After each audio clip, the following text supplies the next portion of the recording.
in these areas of a lack of family planning services will have negative health consequences for those who need these services.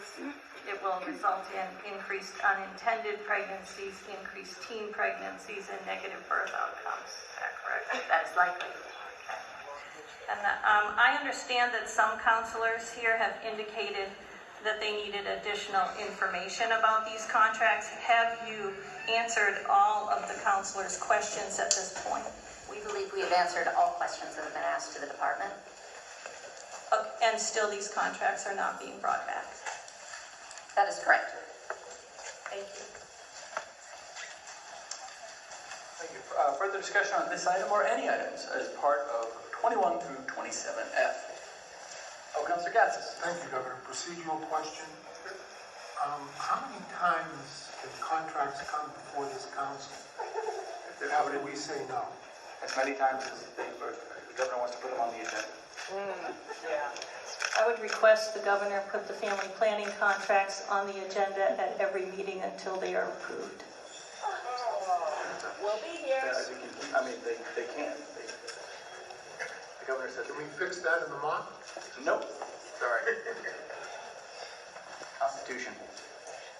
Yes, Councilor Stevens. In regards to 27E, the Maximus contract, there's a fee, a one-time go-live charge. We've had an extensive, long-term contract with this provider. Why are we getting hit with, a six-figure go-live fee? Thank you, Counselor. This particular go-live fee is in reference to this particular activity in which we are working to figure out, work with our data to ensure that folks have had their second dose of vaccine. As Counselor Wheeler asked earlier, there is a little bit of a spread between first doses and second doses. We know that in the early rollout, there may have been some data that was not captured, and so Maximus is working closely with the department to ensure that those folks get their second doses. And with this, there was some very specific training that was required to ensure that the call center was working with our vaccination program to ensure confidentiality and to understand the technical aspects of this particular task. Did we try to attempt to negotiate on this price? We did negotiate, thank you. On that fee? I'm unaware specifically on this fee, but we did negotiate the overall contract price. Councilor Gatsas. Thank you, Governor. I think this council was pretty clear about paying upfront fees. Probably 3 meetings ago, or the last time we met, or the time before that. But it was clear that we didn't approve of contracts that paid upfront fees. Love to hear your answer.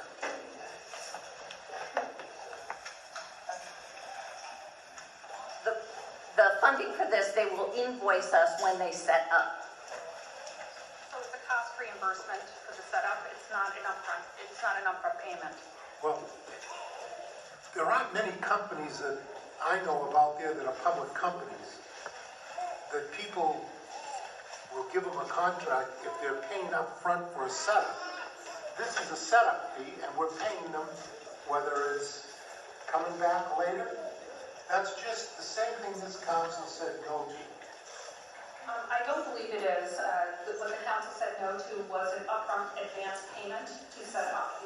What we had talked about was that most of these companies should be able to invest in the upfront costs without us giving an advance payment. So what we did is we changed our tactic with our negotiations so that they are required to do the upfront investment and then invoice the state afterwards their costs to set up programs. This is, I would say, pretty typical to have your costs reimbursed when you're setting up a new program. So we can either do it on a one-time payment on an invoice, or they can roll it into their monthly invoice. Either way, they're going to have their costs reimbursed, especially when they're setting up new programs in the state of New Hampshire. They have to hire people, do all of those things, maybe rent a building, that type of thing. Well, yes. I can tell you that I would never approve this contract.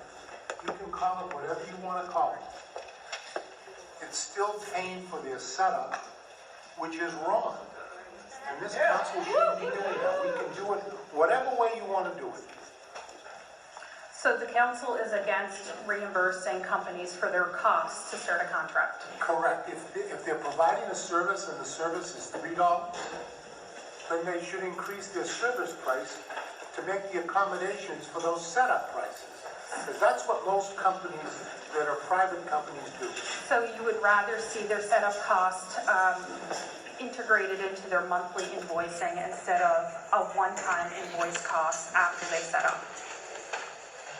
I'm not looking to pay for their setup cost at all.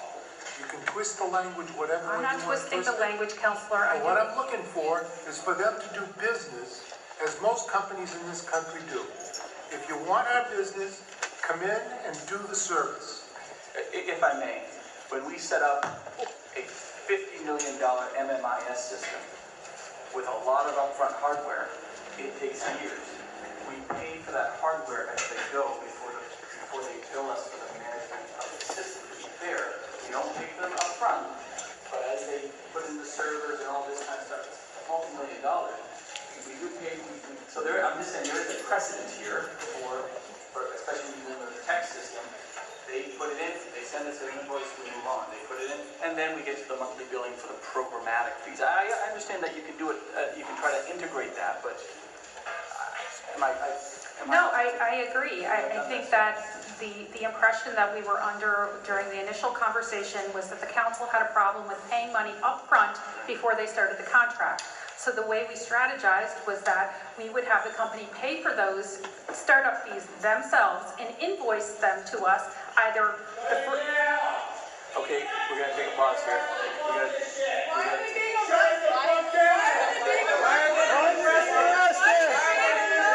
What are the charges? Why are they being arrested? Stop it, they know they're gonna arrest you. Oh, no. Under arrest. Stop it. They just broke the babysitting lady. What are you doing this? Why are you doing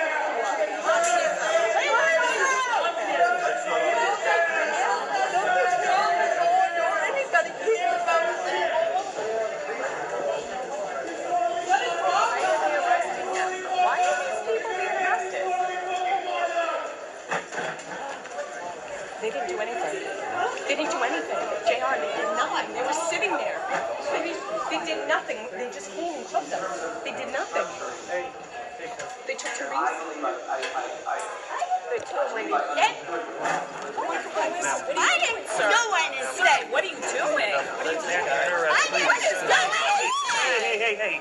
What am I doing enforcing this? I didn't go in and say.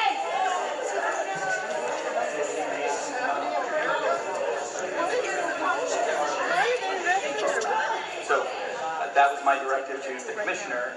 If we want to see it in an even different way, I suppose we can go back and ask, but we do have a lot of contracts we do this with. But that's on me. I thought we were getting rid of prepay and just making sure that the hardware was We paid $1 for this, the invoice says we paid $1 for this, and we reimbursed. So that is the way we structured it. Now, if they want to, if the council would like us to take all of the startup costs and put them in individual invoices or subsequent invoices, we can do that, but I don't think a lot of companies are going to purchase hardware, buildings, and all the programmatic needs of big $50 million programs and not expect to get reimbursed for it. Councilor Warren? This structure is actually very typical for these kinds of contracts. She did nothing. Commissioner Goulet would probably tell us that with respect to all sorts of IT contracts. And I think the risk of advancing money up front is that we could advance money and then never get the product. But in this case, the way the department has structured this, we are not advancing money. They are actually incurring costs and then being reimbursed for costs. So it's sort of a service plus cost contract, which is totally typical, to my understanding, in the industry. Is that correct, Commissioner? Yes. Councilor Gadsden. Thank you, Governor. I think Commissioner Goulet would say that they're not providing the service